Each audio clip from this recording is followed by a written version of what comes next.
더 깊숙이 눌러야 한다고요? 저 감당할 수 있을까요? 그날 헬스장에서 터져 나온 내 목소리는 운동의 구령이 아니라 내 인생을 통째로 흔든 사건의 시작이었다. 나는 그 말을 내뱉고도 스스로 놀랐다. 땀인지 눈물인지 모를 것이 목과 등을 타고 흘렀고 거울 속 내 표정은 낯설 만큼 굳어 있었다. 나는 38 평범한 직장인이다. 아침 출근길마다 몸이 자꾸 둔해지고 회식 다음 날이면 계단 몇 층만 올라가도 숨이 찼다. 어느 날 퇴근 후 유리창에 비친 내 어깨가 축 늘어진 걸 보고 결심했다. 더 늦기 전에 나를 바꿔야 한다. 회사 근처 헬스장에 등록했고 PT를 끊었다. 처음엔 그저 땀을 내고 싶었고 밤에 잠이 제대로 오길 바랐다. 처음 본 트레이너는 근육질의 체격에 또렷한 발음, 단단하게 다져진 미소를 가지고 있었다. 그는 악수를 청하며 자신을 소개했다. 오늘부터 회원님의 몸을 책임지겠다. 몸이 기억하는 시행착오를 줄여주겠다. 습관을 바꾸면 삶이 바뀐다고. 당장은 그의 자신감이 든든했다.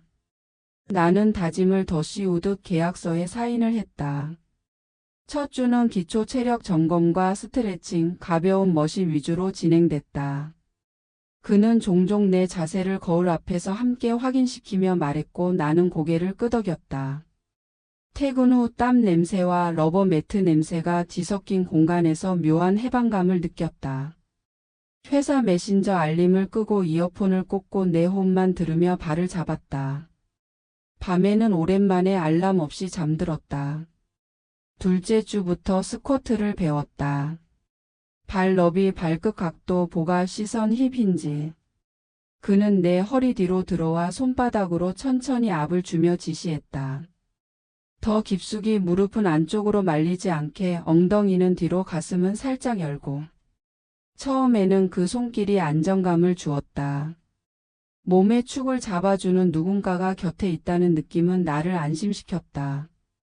그런데 어느 날 그 손이 이상하게 무거웠다. 설명보다 밀어넣는 힘이 앞섰고 내 숨이 짧아졌다.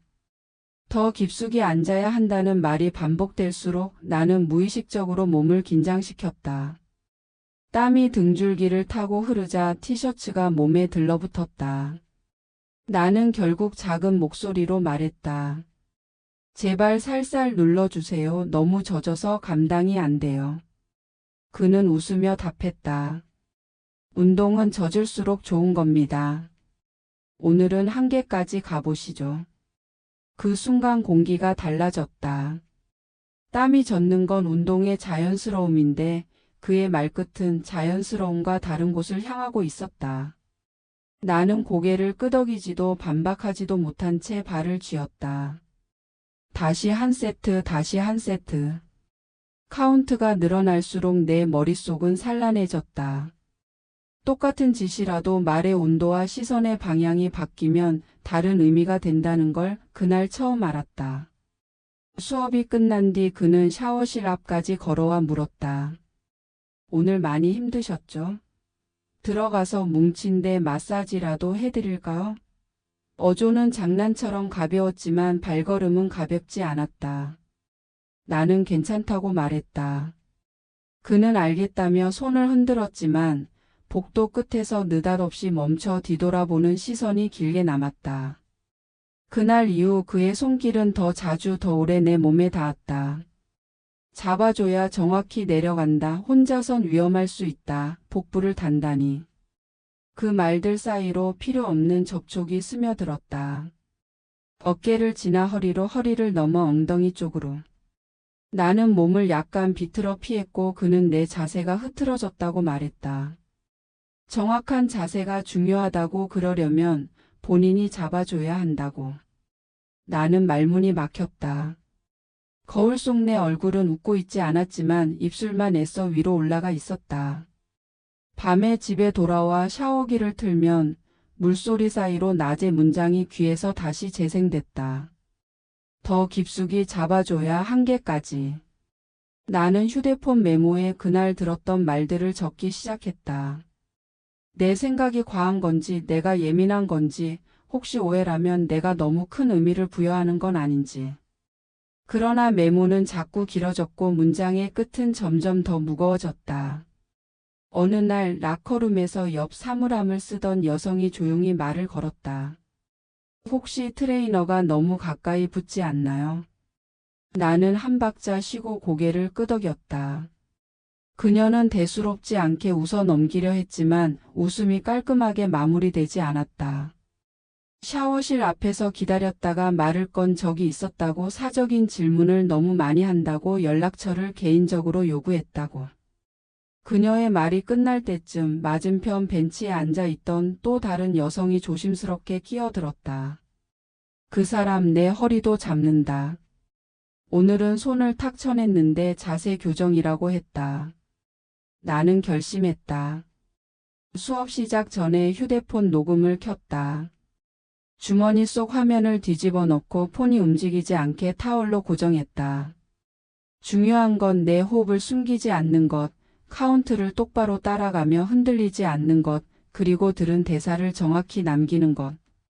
그는 그날도 같은 말을 반복했다. 더 깊숙이 눌러야 합니다.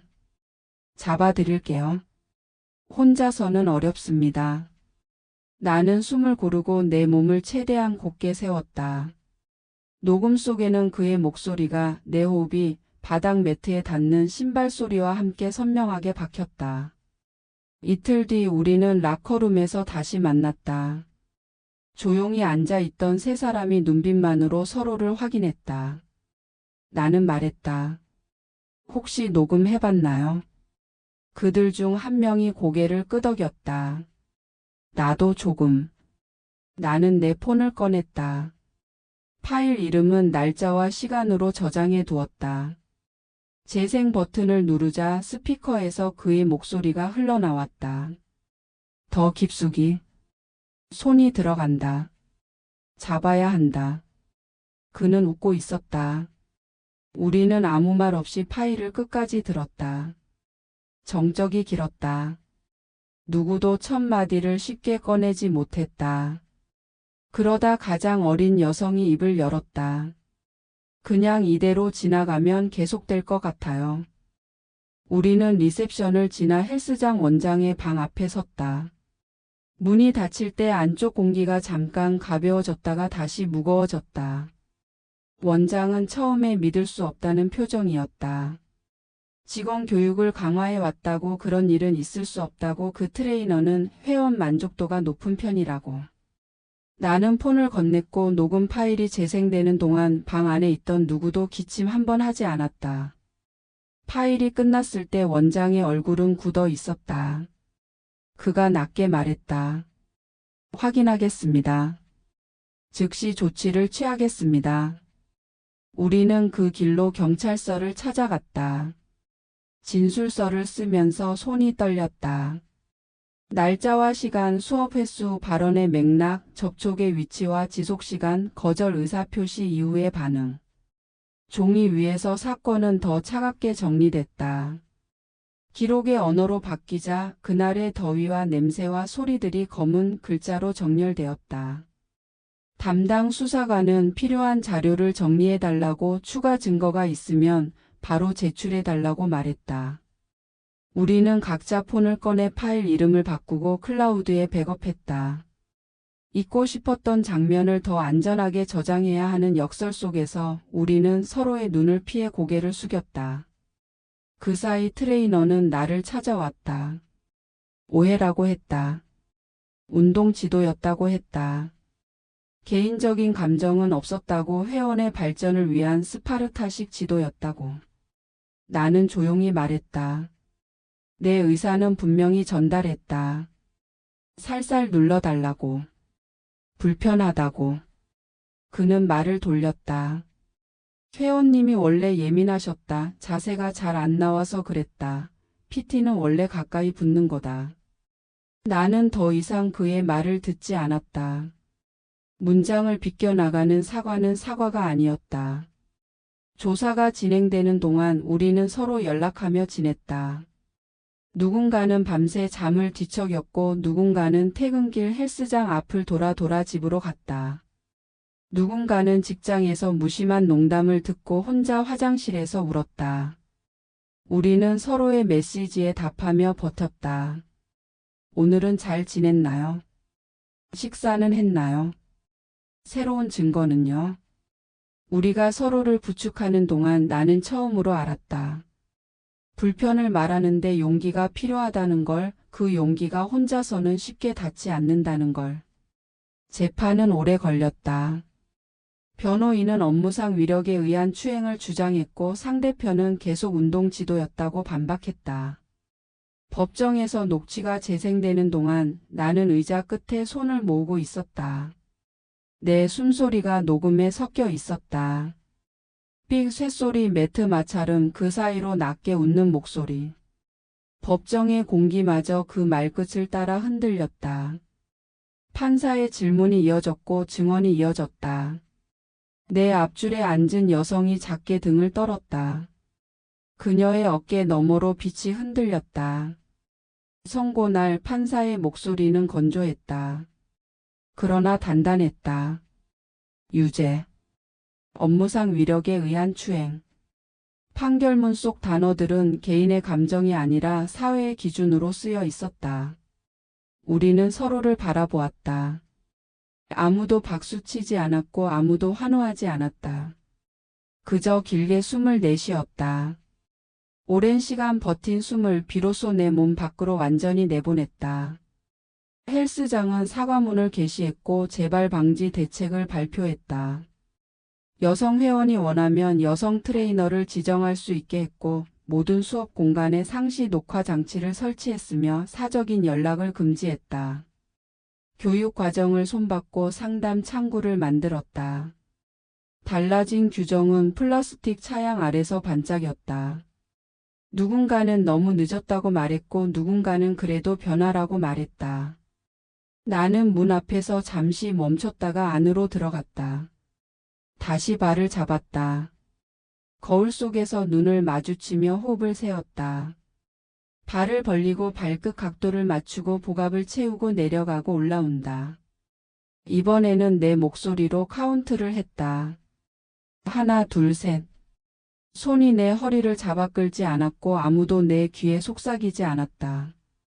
나는 내가 원하는 깊이까지 내려갔다가 내가 선택한 속도로 올라왔다. 내 몸은 내 것이다. 내 삶도 내 것이다. 누군가의 시선이 기준이 아니고 누군가의 말투가 신호가 아니다. 오늘의 나는 내 의지로 움직인다. 퇴근길에 하늘이 낮게 내려앉아 있었다. 나는 폰을 꺼내 메모 앱을 열고 한 줄을 적었다. 오늘도 해냈다. 그리고 또 한 줄. 나 같은 사람이 혼자가 아니길. 우리가 서로의 용기가 되길. 영상 마지막에 말하고 싶다. 누군가 운동을 이유로 지도를 핑계로 경계를 넘을 때 불편하다고 말해도 된다. 거절해도 된다. 필요하다면 도움을 요청해도 된다. 불편의 책임은 불편을 만든 사람에게 있다. 우리는 서로의 불편을 믿어주는 연습을 해야 한다. 나는 그 연습을 늦게 시작했지만 이제는 멈추지 않을 것이다. 혹시 당신도 비슷한 경험이 있다면 이곳에 남겨달라. 혼자 서 있기 어려울 때 서로의 증언이 서로의 지지대가 되어준다. 이 이야기가 누군가의 결심을 불러낸다면 오늘 내가 짐 바벨의 무게가 조금은 가벼워질 것이다. 그리고 마지막으로 내게도 내일이 있다. 같은 시간, 같은 운동, 같은 루틴. 그러나 다른 마음. 더는 눈치를 보지 않고 더는 설명 불가능한 침묵에 갇히지 않고 더는 나를 의심하지 않는다. 내 몸은 내가 지킨다. 내 삶은 내가 선택한다. 나는 오늘보다 내일 더 단단해질 것이다. 구독과 좋아요는 다음 이야기를 만드는데 큰 힘이 된다. 당신의 댓글은 누군가에게 용기가 된다. 듣고 믿고 함께 바꾸자. 오늘의 이야기는 여기까지다. 나는 내일도 내 호흡을 세며 내 깊이로 내려갔다가 내 속도로 올라올 것이다.